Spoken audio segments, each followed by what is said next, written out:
I'm Todd Jones, recovering from 30 years as a sports writer. Thanks for joining me as I sit down with some of the best sports writers of our time, who knew the greatest athletes and coaches and experienced firsthand some of the biggest sports moments of the past half century.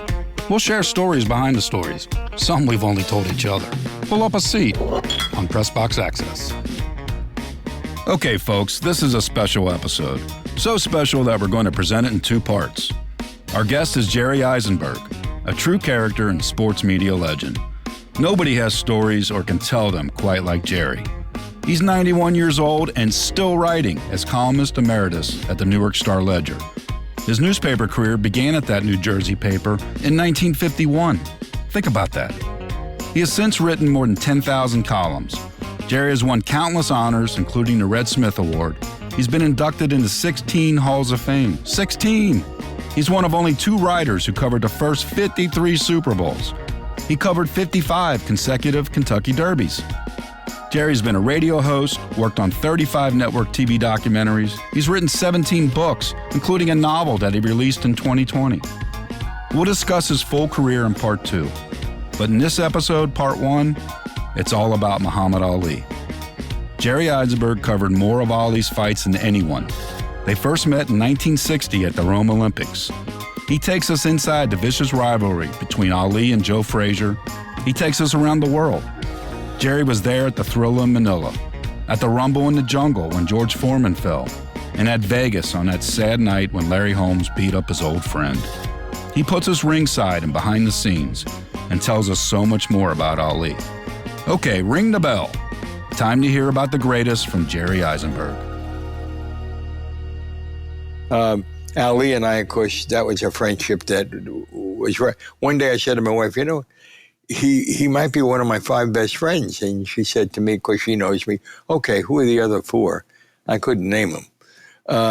Muhammad Ali was that good of a friend to you? Well, no, I didn't have many friends, but who wanted to be my friend? You know, that was, God, I had acquaintances. I had about 4 million acquaintances. Yeah, I remember you. I know you.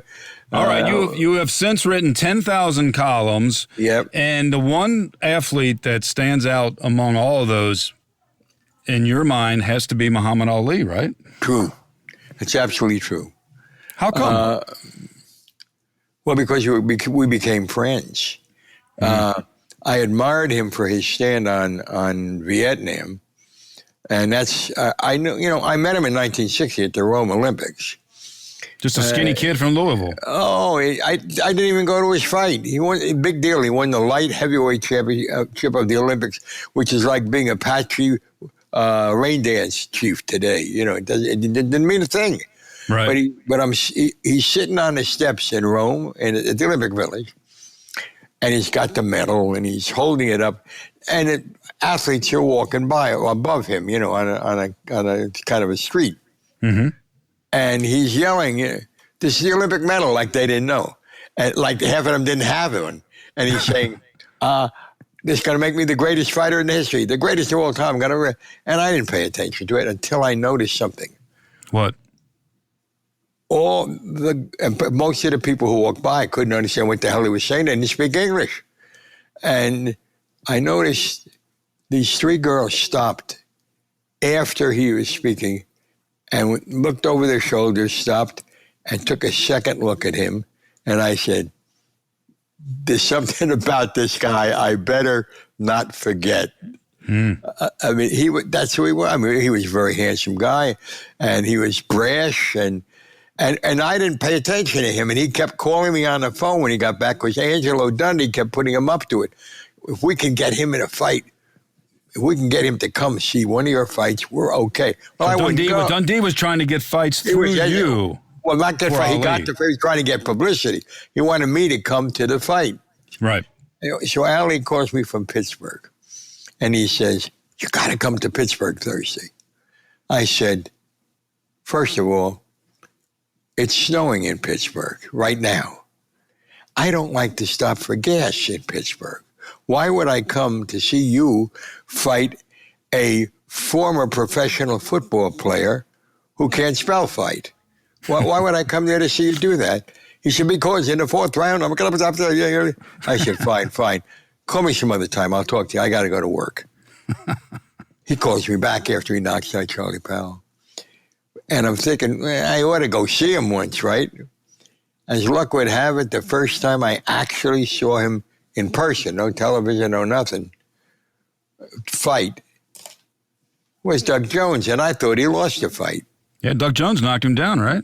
No, he didn't knock him down, but he won the fight. I thought, and Ali was a house fighter at that point, getting ready. Well, the fight was not good. That's why he had to go to England and fight Henry Cooper. Right. Because the Liston fight was in jeopardy. But, I mean, look, a guy by the name of Haywood Plumador that nobody remembers was an assemblyman in the New York State Legislature. And he got his committee to vote. They're going to have hearings about banning boxing from New York because New York is so pure. They can put up with the mafia, but they can't put up with boxing. This is the early 60s. Yeah. Yep. All right. So I go up there, and I'm in the Grand Central Station because John Condon, who was the PR guy for the Guardian, said, it's going to be an exciting hearing. You ought to come and cover it. And I said, yeah, I will come. All right. I meet him in the lobby, and there's this commotion in the lobby of Grand Central Station. Now, to get attention in the lobby of Grand Central Station, God forbid you drop a bomb or so. I don't know how people are going to work. They're coming back. It's 8:30 in the morning. It's a mess. And I hear this commotion, and it's himself. He comes in, and he's waving a magic wand. He's got a wand in his hand. And these poor bastards, they're in the gray flannel suit army. They don't want to go to work. It's the same shit 5 days a week. They go back, and then they're either not getting along with their wives, or they have a drink. They're just not happy people. He stops him. I will do magic for you. Who the hell is this nut? And then he gets up on his toes and he says, I am levitating. I said, I can't. This guy is crazy. So we get on a train, and he decides to sit next to me. We're talking on the train. By the time we get up there, my ears are bleeding. He walks in. I notice something all of a sudden. The room is packed with secretaries who work at the commission and in government buildings, and they all want to see him. They all want to see Ali, his charisma, yeah. He gets up, and Plumador says, well, I think it's very suspicious that you can call a rounds in which you will win a fight. And Ali says, well, I know you're a good God-fearing Christian. You must have read the Bible. I'm a prophet. You know what prophets are. He said, I don't think you're a prophet. I think you're a thief. And Ali said, you think I'm a crook? Well, he said, he promoted him. He was an assemblyman. Well, Senator, all I can say is it takes a thief to know a thief, not a joint breaks up, right? Now, we're going back to New York City on the midnight train. That sounds like a song title. Yeah, I think so. And I'm writing in my room there. We took a hotel room because it's midnight. We're going to travel. He comes in the room. He says, I can't. I'm so tired. I got to sleep. I said, well, lay down on my bed. My typewriter's going to make my choice. You'll go to sleep.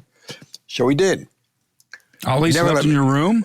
Yeah, he slept. Well, he snored on my bed, which I never used anyway because we were going back that night. So I'm writing, he's snoring. Now, wherever we went after that, he would say, put his arm around me and say, this man gave me his bed.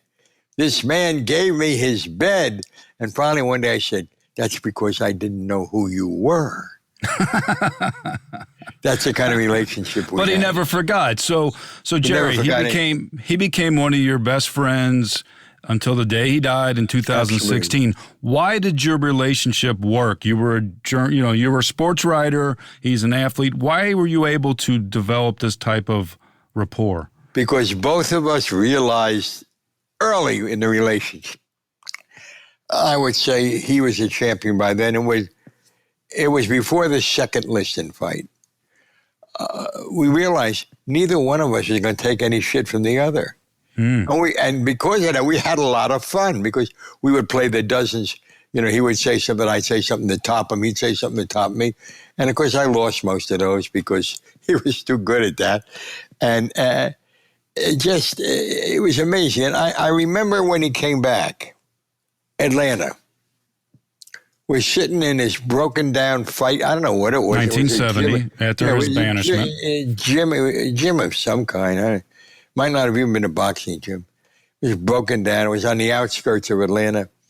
Now, I was sitting on this bench. As I recall, the bench had 3 legs, and we're rocking back and forth on it. The shower in the background is leaking. I mean, it's like a scene from Requiem for a Heavyweight or something.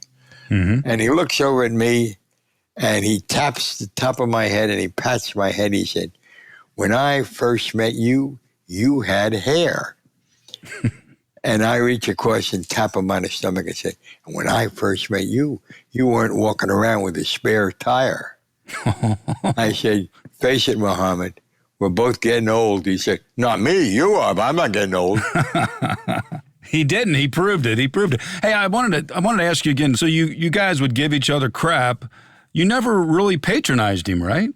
Never. And he never ran away from me. He always gave me good, true answers. You know, I'll never forget the BBC. I do a lot of work with them. And I did a documentary about his life outside of boxing. And this is near the end. He was before the Norton fight. So we're up in the Catskills somewhere. It's either Grossinger's or Kutcher's or somewhere. And it's drizzling. And you know that kind of drizzle where you don't mind being out and you smell the air smells clean, mm-hmm. You smell the ozone. Yeah. We're sitting on 2 folding chairs, and I guess in Jenny Grossinger's backyard or wherever the hell it is. And I say to him, "Okay, now tell me how you feel about the Black Panthers." 1972, 3, 4, somewhere in there. And he said he wouldn't put them down. He said they suffered like we've all suffered. He said, but they don't understand that time is past. He looked at me. It's the first time he ever said it. Wallace Muhammad. That's when I call it a cult because that's what it is. The Nation of Islam. They're not really. Well, I'll say their rituals are sort of hyphenated. They're not really Muslims in the sense that Muslims would accept them. And they split because Elijah died, and Farrakhan had the hardcore remnants. Right. And Wallace, the son who studied in Egypt, in Cairo, took the other half of the group. Ali went with that half, and later on they integrated, but they never had any white people want to go, but he would integrate them. And he said, Brother Wallace is right on time, Minister Wallace, right on time. He said, that's why he said it's not about black and white. You know, Jerry, he said, it was very ironic. He said to me, you may not live to see it, but I will. And he didn't, and we may be I thought we were getting there, but we've been set back. He said, black and white's going to be all played out. The only thing that's going to matter is green. And he looked at me because he was Muhammad Ali, and he said, and I'm going to get myself a lot of it. He was always on stage. I'll tell you, you want to talk about Ali? I want to tell you the 2 memories that I had. Of the 2 memories, I only shared only one other guy that I was a writer, Dave Anderson. New York Times, legend. Rest his soul. He and I went to find Ali after the Zaire fight. Right. Well, can I set this up for you? Yeah, go ahead. All right. So in 1974, you go into the Star-Ledger editor's office of Mort Pye. You knocked on his door and you said, I'm going to Africa. How did you learn that? What did Mort say? Mort said, on vacation? I said, you out of your fucking mind? No, I got Ali's fighting. He said, do we need to fight? I said, yes, we need to fight. He said, well, then you go. I'll see you when you get back. So he's fighting George Foreman. George Foreman, the champ, and Ali is trying to regain his championship that he was stripped from him in the late 60s for his refusal to be inducted in the armed forces. And now he's fought his way back for a chance at that championship again, and he's fighting George Foreman in Zaire. And you go to Zaire. What the hell was it like there, Jerry? I didn't lose anything there that I have to go back and look for. I'll put it that way. I'm in no hurry to give. The country's changed 3 times since then. I get there, and immediately, I got to write a column. And I forget the time difference is like 16 hours, is right. And I just got to go. So I'm on the bus, I'm looking around and we're driving. I see a kid by the road with a dead monkey holding him up. He's selling him for meat. He was one of the staples there. Mm. And I say, all right, that's note number one. And what can I write? I got to go see himself when I get there. And then he'll fill it up because he always fills white spaces for me. Mm-hmm. And he did. And we were told by a guy, his name, I'm not making it up. His name was Shimpupu Washimpupu. He was the PR guy for this venture, right? The government's PR guy. Everything was controlled. We get there and he introduces himself. I write real fast because I see Ali, give me what I want, boom, boom, boom. I go back to the press center, which is there. We're in a place called Encelli. Encelli is a military compound. Foreman didn't stay there, but Ali did. Ali stayed there because Ali brought Veronica Porsche with him and told his wife his square business she couldn't stay with him. She had to stay downtown, ironically in the same hotel that Foreman was staying in, the Omni. So I go to file a story, and the guy says, first, we must go to the censor. I said, did we go to war yesterday? He said, well, you go. And right. Now the guy says, looks at me, the guy that runs the press center, he says, I can't send this. What do you mean you can't send it? What are you, a critic? What do you mean you can't send it? I can't send it. The machines aren't working. We had a machine called Telerams in those days. They might have been called something else, but they were typewriters they looked like, and that's how and can't do it, must send for a technician to Kinshasa. Well, I got a file. We'll be here, don't worry. Guy comes in and he fixes all the machines.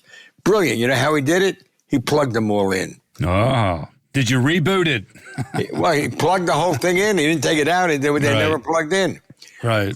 They get ready. So now we go back to the censor, and the censor gives me hell and says to me, the censor, there are 38 tribes and dialects in Zaire.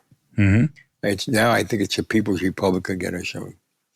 And they didn't get along. This guy just missed being a pygmy because the pygmies were there. Very small guy, huge medals. I'm saying, who do they fight? What are the medals for? But I ain't got to argue with him.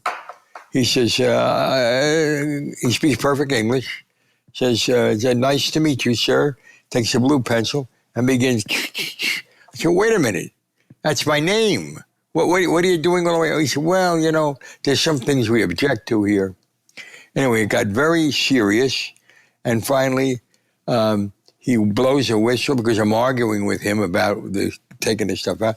Blows a whistle, and 6 Congolese soldiers come up and are pointing guns at me. Well, people have pointed guns at me before, and it's not an enjoyable experience. But this one they're pointing guns at you because of what you wrote. Yeah, but because the guy said point your guns at him. They didn't know what I wrote. They couldn't read. And the one guy's gun is going like this, left and right. And I realized he's never pointed a gun at me before. Now it's wider than the third tube of the Lincoln Tunnel, and I'm saying, hey, we got to do something. I apologize. What did I do? We'll tell you later. And they take me to jail. Well, when they let me out, which didn't take long, but it seemed like 19 hours. I mean, you're in jail, You're in prison in Africa. Yeah. And I'm thinking, now, suppose they got a lever and they can pull it and I go down into the jungle and they never see me again. What, I don't know. Because this is on the outskirts of Kinshasa, a town which we were so modern, so everything we were told by Shimpupu. Oh, you got to come here. Yeah. It was so modern that it had one stoplight, which is a blinker downtown. Wow. And the only people who had cars were in the upper class. So if they hit you, tough on you. They get what was the atmosphere like? Well, how did the people receive Ali and Foreman? Oh, they loved him. They loved Ali or Foreman or both? No, they didn't love Foreman. Ali made sure they didn't love Foreman. He's standing at the top of you had to go down the steps and, there was no internal terminal. You had to walk on the tarmac. So he's at the top of the steps with Gene Kilroy, who was a business manager, a very, very dear friend of mine, lives here in Vegas now. And he says to Gene, who do these people not like? And Gene says, well, I wasn't going to say white people. I'm white. I mean, so I said the Belgians. Ali couldn't say Belgian. He said Belgiums. And because he had fought the bronze medal guy was a Belgium, according to Ali, in the Olympics. Mm-hmm. So he says the Belgians. So he stands there with his hands in the air and he says, George Foreman is a Belgian. And all of a sudden, Ali, Boumaier. So he says, what does that mean? Because you're asking me what it means? They get an interpreter. He said, Ali, kill him. And he goes, Ali, Boumaier. And then wherever he went, wherever he walked, the people would gather and yell, Ali, Boumaier. One guy was for Foreman, and he said, Foreman, boom. And that's the way most of the world felt about that fight. Yeah, they thought Foreman was going to win this easily, right? The irony of that fight, we had about maybe 40 newspaper guys. I'm talking about Americans, basically, Canadians, Americans. The other guys I never counted. And only two of them, they take the AP poll. Two guys picked Ali to win the fight by knockout. One was Jerry Lisker, the sports editor of the New York Post, and the other was Jerry Izenberg. And this is how it happened. About 10 days before the fight, I said to Lisker, who was my traveling buddy all the time, kept trying to get me out of trouble, not very successful at that. And I said, let's go up to Deer Lake and push his buttons. Let's see what he's getting ready to go, and we're going to go 10 days later. This is Deer Lake, where Ali was training in Pennsylvania, right. So we go up to Deer Lake. I knew something that Lisker didn't know, and very few people knew because Kilroy told me the last 3 years or 2.5 years before he went into exile, and shortly after that, he had traumatic arthritis in both hands. And he stopped when he went to fight Foreman. He about 2 years before he stopped hitting the heavy bag. Because of his hands, yeah. And if you look there, outside of the guys who couldn't even hold their own hands up, he wasn't knocking anybody out either. He'd wear them down, they'd faint finally, by attrition. So we're standing in the doorway, and I swear, that's when I was convinced, this son of a bitch, rest his soul, my buddy, had eyes in the back of his head. Because he never turned his head. I swear, he knew that we were standing in the doorway. He's banging away on the heavy bag. Boom, boom. And I'm saying, what the hell is going on? Because he hadn't hit him so much. Bang, bang. I'll knock that sucker out. I will knock that sucker out. I will be the greatest of all time. Oh, hi, fellas. That guy, he'll never convince me he didn't know we were there. That was a performance art, right? And he says, I'll knock him out. Well, then I find out Gene took him to Philadelphia to a guy, a doctor, I don't know his name, but I wish I had him now in my back. Tremendous. And he said, don't take any more shots, none. And that was a slam at the fight doctor, and he said, no, you're going to soak your hands in hot wax 3 to 5 times a day, as hot as you can take it. We're not going to cure it, but I guarantee you by fight time, you can throw the punches, they won't hurt, and you'll be okay in the fight. So he did that. He soaked his hands in the hot wax. So I knew this now when we're leaving. As we're leaving, Jerry says to me, did you learn anything today? I said, yeah, I learned. I'm picking Ali by knockout in the 8th round. I think he knocked him out I picked him in the 9th, he knocked him out in the 8th. We're round up, but that's just a luck thing. Right. So he said, one of the great upsets ever, yeah. Yeah, he said, well, why would you do that? I said, let me tell you something. You saw what happened in there. Then I told him about the arthritis. He says he's going to knock him out. A long time ago, And I never thought I would be quoting Ali's poetry. But he said to me, if I say a mosquito can pull a plow, don't argue, hitch him up. I said, I'm hitching my prediction to that statement. And boy, when it happened, it was, Lister and I slapped palms. We both had that. There were 30 guys made selections. One other guy picked Ali by decision. The other guy, we were the only guys, and we picked it by knockout. What did you think, Jerry? What did you think as the fight unfolded when Ali started doing the rope-a-dope strategy? What did you think was going on? And did you think? Well, first of all, let me tell you, I have a different opinion. I don't call it strategy because he got hit in the first round. Now, when Foreman hits you, he hits you. So he went to the ropes to figure it out. Well, he's standing there like this, trying to say, all right, now what am I going to do? Because that's the way Ali thought. And Foreman is winging these punches. He's going to get through these two gloves. Going to get through the two gloves. I mean, you couldn't get through there with a mortar because Ali's holding his hands. I mean, he doesn't hit him in the stomach. He's going through the two gloves because he was stubborn. And he admitted that to me years later. Ali says, well, this is not so bad. Let him punch himself out. The arms are heavy, big muscles. You punch like a girl. Boom, boom, boom. You still haven't hit me. Boom, boom, boom. You could hear Ali. Could you hear Ali saying that? No, but he told me that later. Yeah. And Foreman told me that. Foreman told me he came up to him before the fight and said, you punch like a girl. And Dundee and the Brain Trust is yelling, get off the ropes, which I probably would have yelled if I were a corner man, get off the ropes. By the fourth round, Ali realized he wasn't getting off those ropes. Came and said, everybody here, shut the hell up. Just shut up. I know what I'm doing.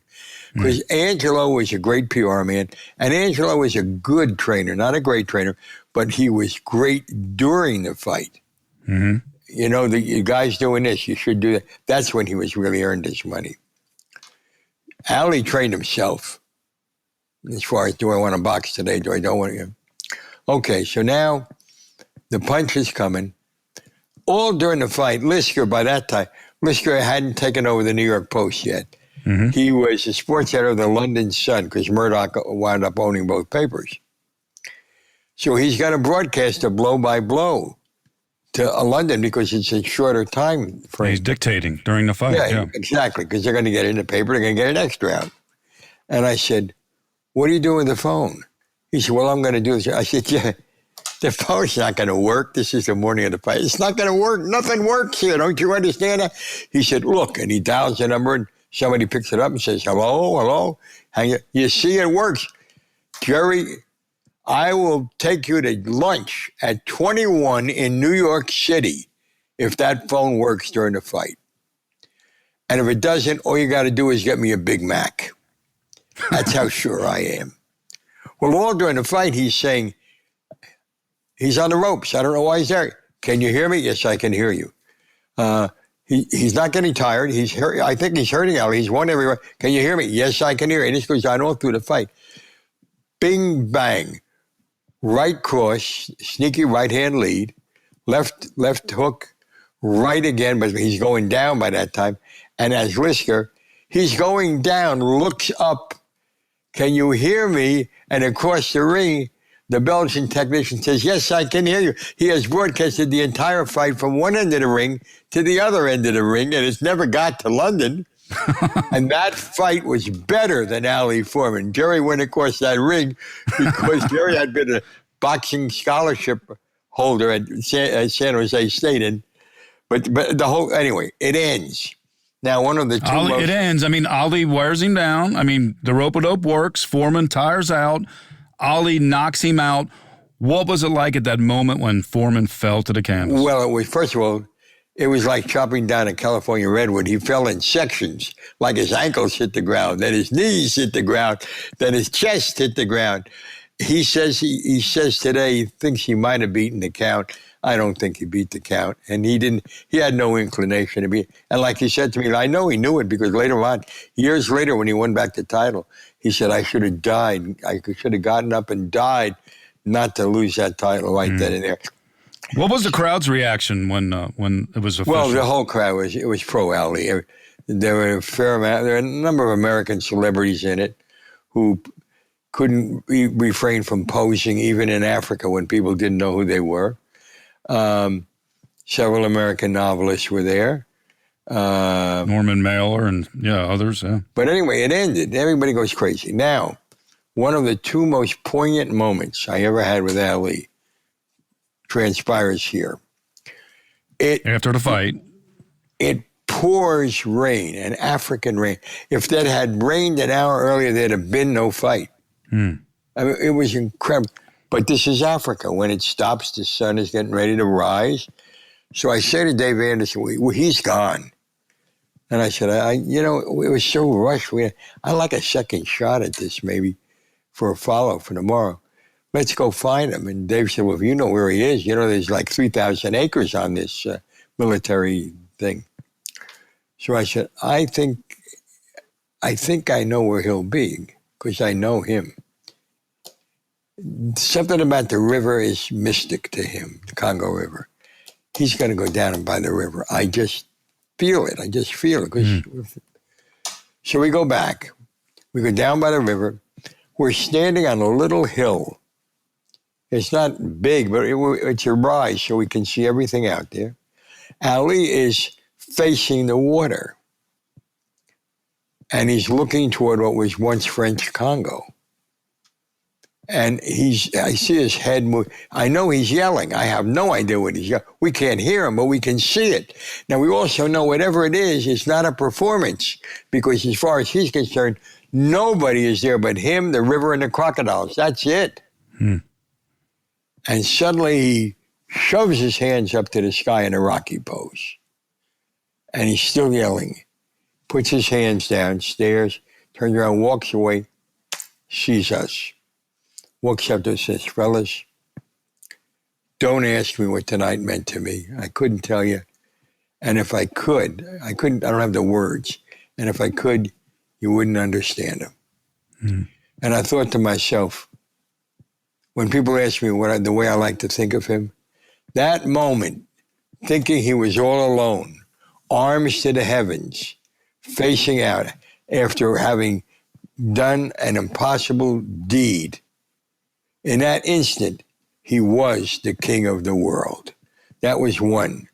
The second was the Holmes fight. The Holmes fight was a horror. Right, in Vegas. I was in Ali's room the night before the fight, alone, the two of us. And he said to me, who are you picking? I said, Muhammad, listen to me carefully. I didn't come here to talk about the fight. I came here to tell you, I would think this might be your last fight. And like everything else about him, I was wrong. He fought one more time. And I just want to tell you, we had a hell of a ride, didn't we? He says, it ain't over. He jumps up, rips his shirt open, buttons flying, stands there, arms like this. Son of a bitch, he looked like he did the night before he fought Liston. He said, now what do you think? And I said, Muhammad, you could have done that in the European health spa. What I didn't know was he'd been taking diuretics for a month. He was so weak when he got in the ring, he could barely lift his arms. I didn't know that. After that fight, which was horrible, one of the most unprofessional moments, I like to think it was the only unprofessional moment in my life. But by the fifth or sixth round, he hadn't thrown a punch, in my opinion. And I'm yelling, I jumped to my feet and I yelled to Richard Green, the referee. Richard, stop the fight. You're going to get him killed. And then I sit down and realize what I'd done. I mean, how unprofessional is that? And they stopped the fight 2 hours. And by the way, for your listeners' information, it wasn't Angelo Dundee who stopped that fight. It was Herbert Muhammad, the manager, who was sitting 5 rows back and got a gopher and said, go down there and you tell Angelo, this stops now. Yeah, what a horrible night when. All right, now when Holmes beat him. Yeah, I gamble, I lose because naturally that's why these buildings in Vegas still are standing. I sneak into because I go. The guy at the door knew me. I sneak into the showroom And Sinatra is there as a featured attraction. And by the way, in the sign outside, Sinatra was second banana. It was Ali Holmes on top, and then that was Sinatra in the showroom. And he's talking about he just came from Ali's room, and he was a great man, and we said, and I don't want to hear this shit. So I walk out and I gamble, I lose. I gamble some more and I lose some more. Now I'm really pissed off I'm pissed off at Caesars. I'm pissed off at Ali for having fought. I'm pissed off at the fact that Holmes was in an embarrassing position he didn't want to be in. Yeah, because Holmes loved Ali, yeah. So I go into, loved him so much that when Ali gave him a black eye as a sparring partner, he wouldn't put beefsteak on it. He wanted everybody to see the black eye when he got home because it came from Ali. All right, so I go into the men's room. It's like 3:30 in the morning. An elderly Afro-American gentleman hands me a towel, when I go to wash my hands. I say, elderly. Today, he'd be a kid to me. But back then, he had lines on his face. He was old and compared to what I was, I was in my 40s. So I said to him, you mind if I ask you a question? He said, no, go right ahead. I said, did you bet on this fight? He said, you bet I did. And I said, who did you bet on?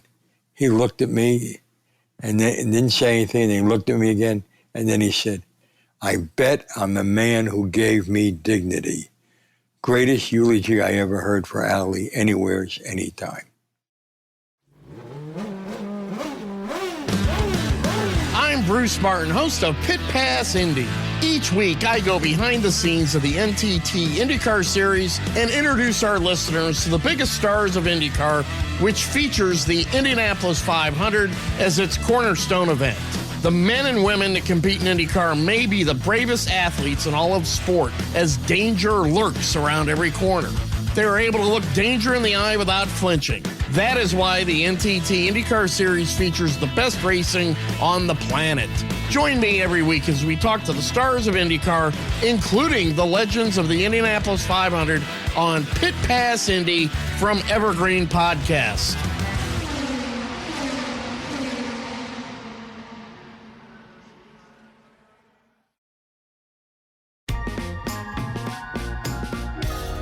All right, Jerry, so you were ringside at one of the most famous fights ever, the Rumble in the Jungle, when Ali regains his championship from George Foreman. And then a year later, you're in the Philippines for the Thrilla in Manila. And you can't talk Ali without talking Joe Frazier.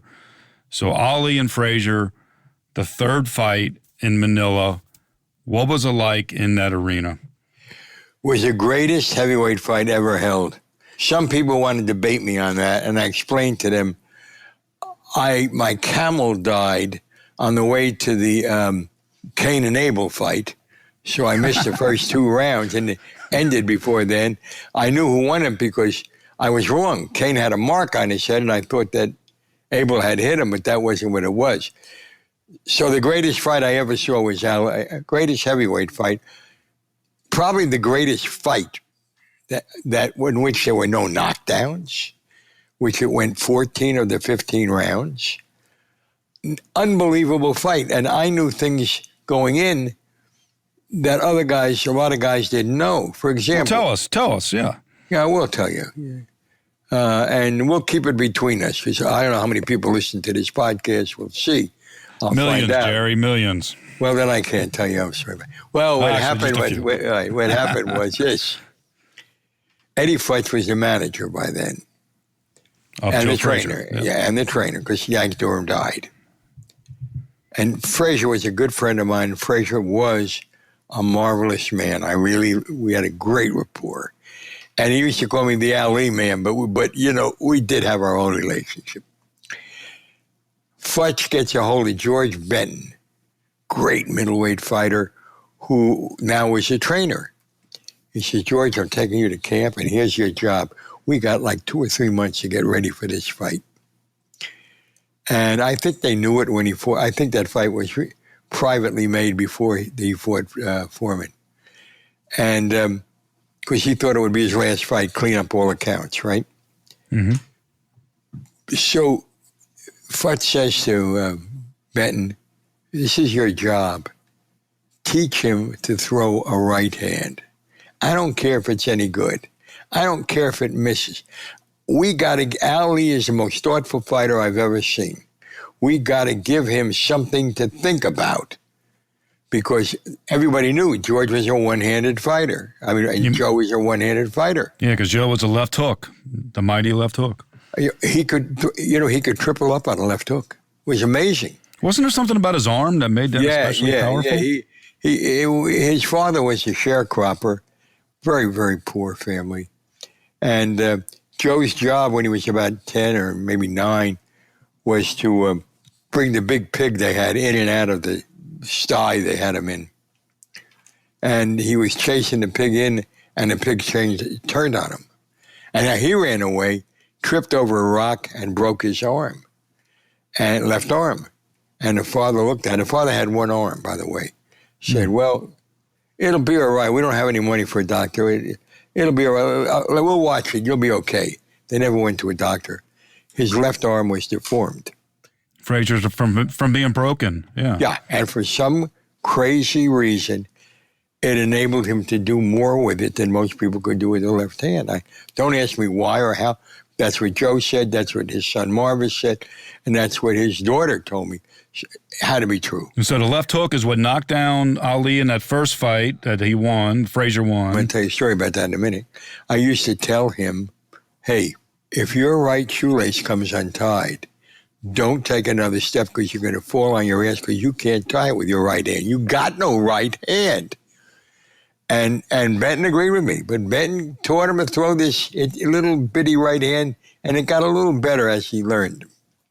The whole idea was to distract him. Now, in round 1 of that fight, Frazier almost got knocked out. Yeah, because it was one-sided early, and not only that, I wanted to ask you this. In that fight, there was no air conditioning in that arena, right? No. It was blazing hot. Well, I will tell you, Marco's wife had a hand in the building of the arena because she was like him. She stole everything that wasn't nailed down.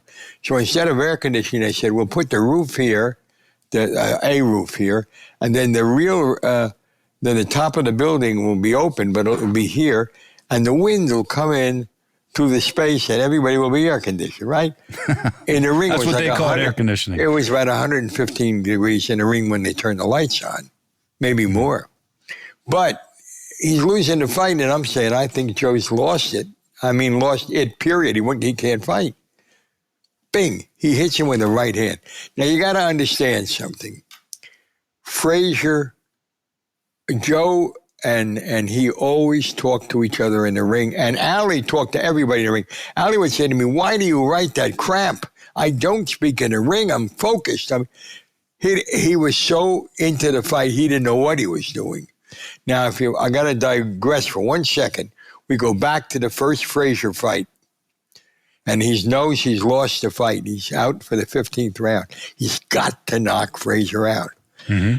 And Ali had this trick. He did it 3 or 4 times in his career. He could stop the clock and turn back time for like 15 seconds. After 16, then he was Ali at whatever age he was. So he comes out, and if you look at the tape, bing, bing. He's looking great. He's got to knock him out.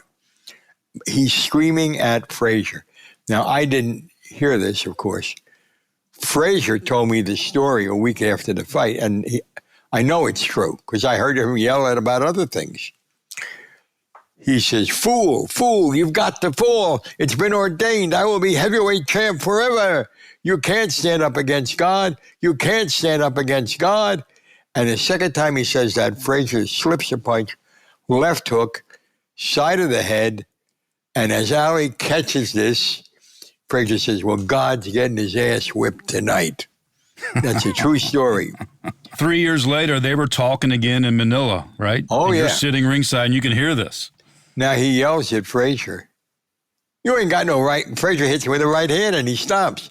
Didn't hurt him, but he hit him. And Ali had a boxing IQ of like 9 million. He said, something's wrong here. This guy can't throw a right hand. So he said, You ain't got no right hand. You're too old. You can't throw a right hand. You can't do it. And Frazier yells, well, you better go talk to George Benton because here comes another. Boom. Now the fight turns. Now it's like a Wall Street graph. Ali's up, Ali's down. Ali's up, Ali's down. No knockouts until the very end when they're almost dead. No clinches. Why are there no clinches? Good question. I mean, you think about this. The greatest fight ever held and no clinches that mean anything? Yeah. Heavyweights, 2 days before the fight, the Ali group registers a protest with the commission, the Filipino Boxing Commission. We do not want a Filipino to work this fight as referee. What we want is Zach Clayton. Well, of course they wanted Zach Clayton because Zach Clayton loved that Ali. Well, Futch didn't want Zach Clayton. Futch had another candidate. I think it was Jay Edson. But they both agreed on the reason. No Filipino is big enough to separate these two guys because it's really emotional, right? Mm-hmm. Rules meeting. I go to the rules meeting, which is usually nothing, but I want to see what happens to the protest. I want to see who's going to work this fight because referees have styles too, and that can impact on the fight. So in comes this guy. He's a colonel in the Filipino army, reaches in his pocket, pulls out this cannon, puts it on the table. Biggest gun I ever saw. I don't know what the caliber was, 190. I don't know. And he says, I understand there is some controversy about the official. There will be no controversy. This fight, and he taps the gun, will be refereed by a Filipino. Any protest? Not me. I'm not going to say anything with that gun out there. Not a word. Now he brings the referee in. It's a guy named Sonny Padilla, who later moved to Vegas and worked some fights out here and then went to work for the government. Sonny is the biggest Filipino I ever saw in my life outside of Roman Gabriel, the Rams quarterback. He's big, he's broad-shouldered, and he worked a masterful fight. He's the only guy I ever saw caution Ali. Right at the start, Ali had a habit. Put his hand behind your neck, pull your neck down, uppercut.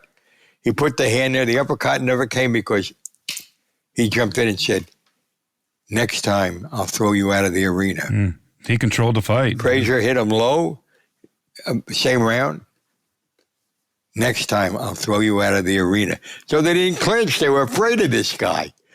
It was marvelous. So they're up and down, up and down, up and down. And now we get to like the 12th or 13th. I haven't seen the fight for a while. I got a copy of it. I watch it a lot. And now Frazier's in trouble because his eye is starting to close. Both eyes, really, but this one, particularly the left one. Yeah, he can't see. Can't see. And when he goes out for the 12th or 13th, Fletcher said, look, you got to straighten up. Now, Frazier was an in-the-crouch fighter. He couldn't, you got to straighten up. I don't want you fighting when you can't see or I'm going to stop this. All right, now when he straightens up, that's an invitation. Jab, jab, jab. Frazier is standing there in the 12th or 13th round, maybe somewhere's in there. Arms at his side. Legs are trembling like wet spaghetti.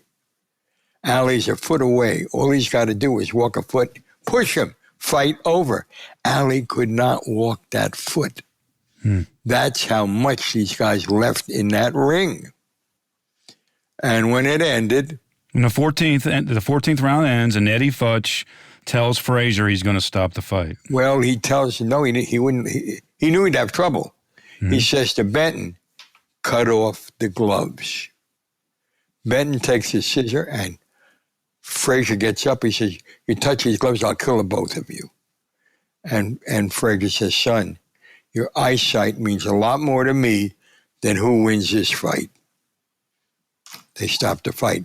Meanwhile, Kilroy, who was in the corner, and we disagree on the only thing we've ever disagreed on about Ali. He says Ali had developed a habit because people would jump in the ring and he didn't want to get hurt. After decisions, he would fall to the ground. He couldn't, after 2 steps, he fell to the ground. And that's my story, and I'm sticking to it. Ali was so exhausted. He just So fell. you don't know who knows what would have happened if there was a 15th round. Thank God there wasn't.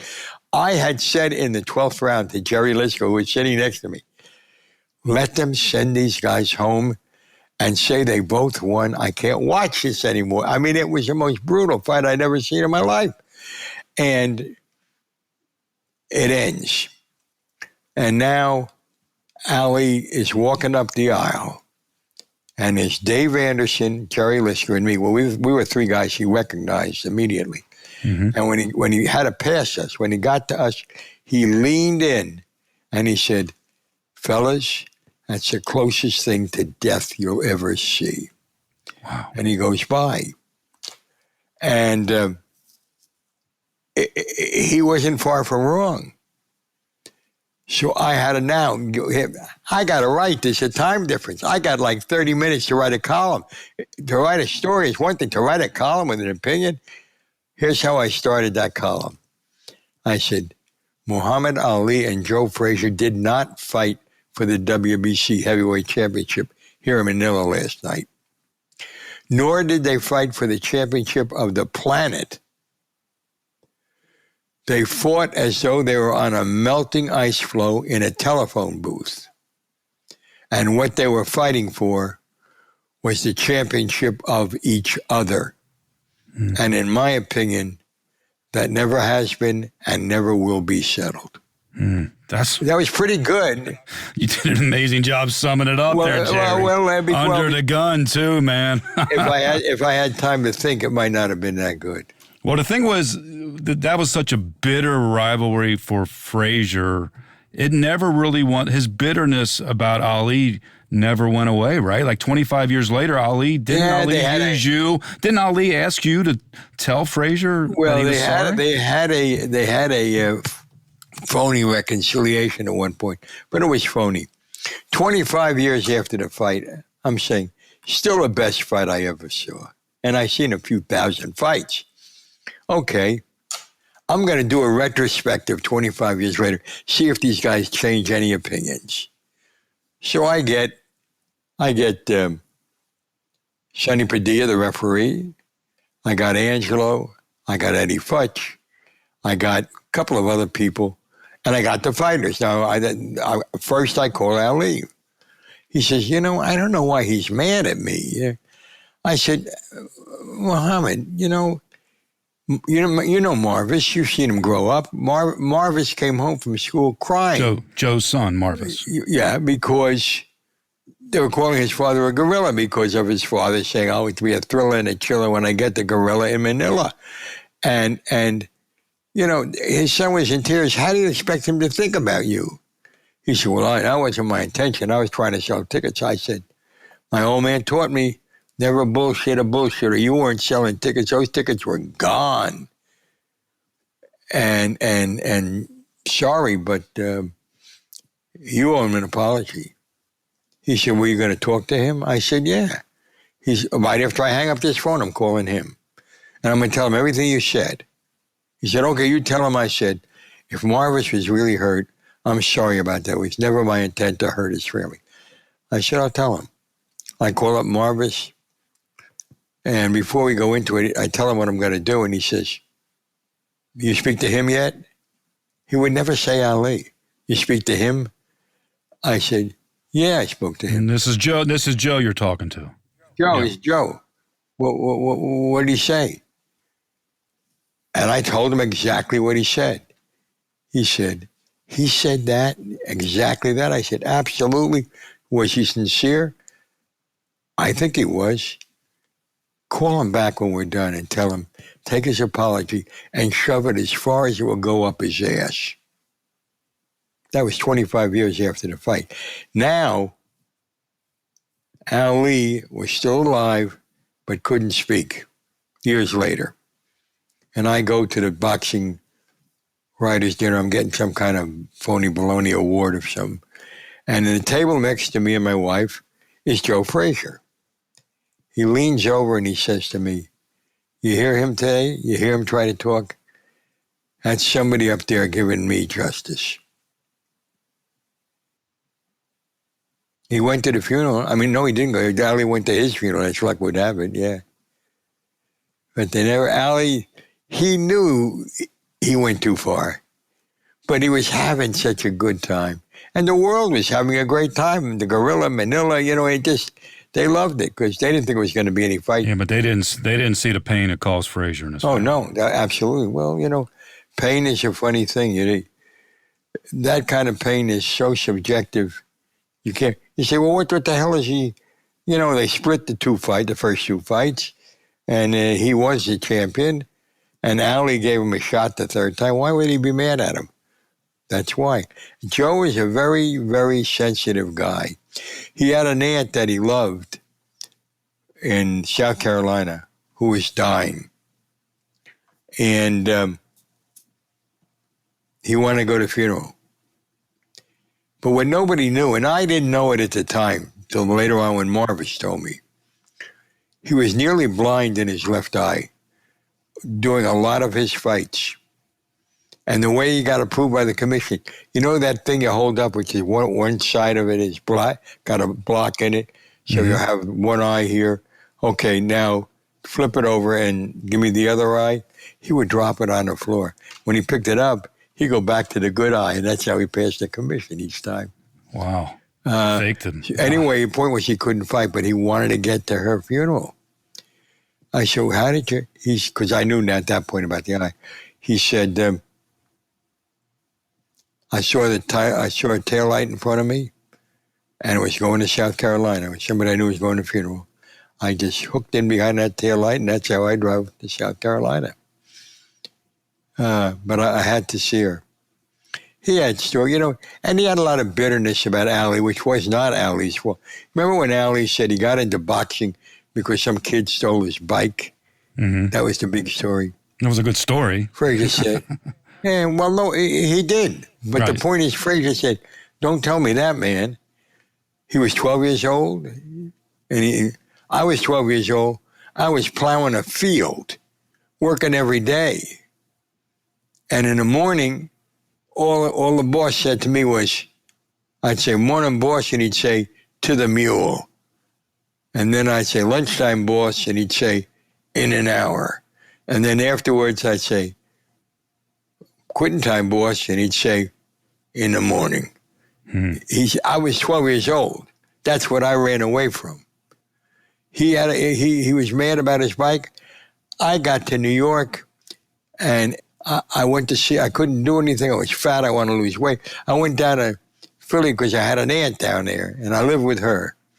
And I worked in a slaughterhouse. I used to hit cows between the eyes with clubs, and there'd be blood on the floor all over like a river running. And he had a hard time going up. I started with nothing, and I fought well enough that I was discovered by the first manager, Yancey Durham, and he put together some guys who put up some money and whatever.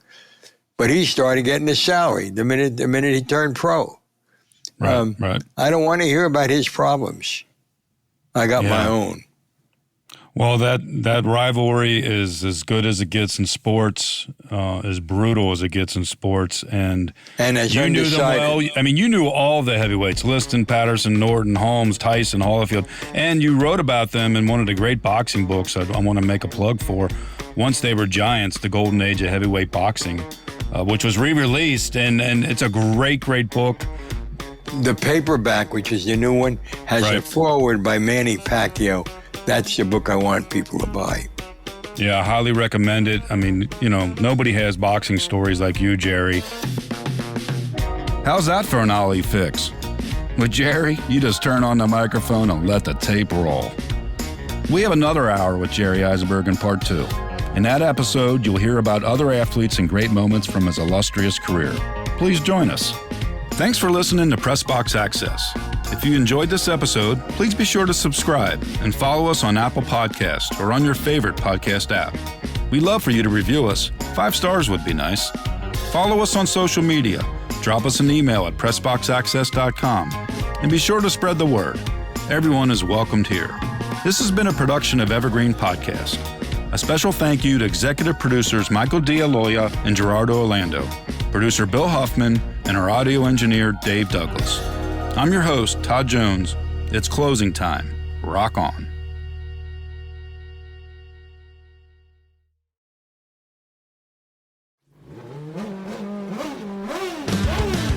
I'm Bruce Martin, host of Pit Pass Indy.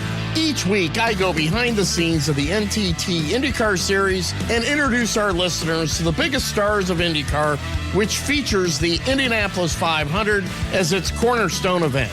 The men and women that compete in IndyCar may be the bravest athletes in all of sport, as danger lurks around every corner. They are able to look danger in the eye without flinching. That is why the NTT IndyCar Series features the best racing on the planet. Join me every week as we talk to the stars of IndyCar, including the legends of the Indianapolis 500 on Pit Pass Indy from Evergreen Podcast.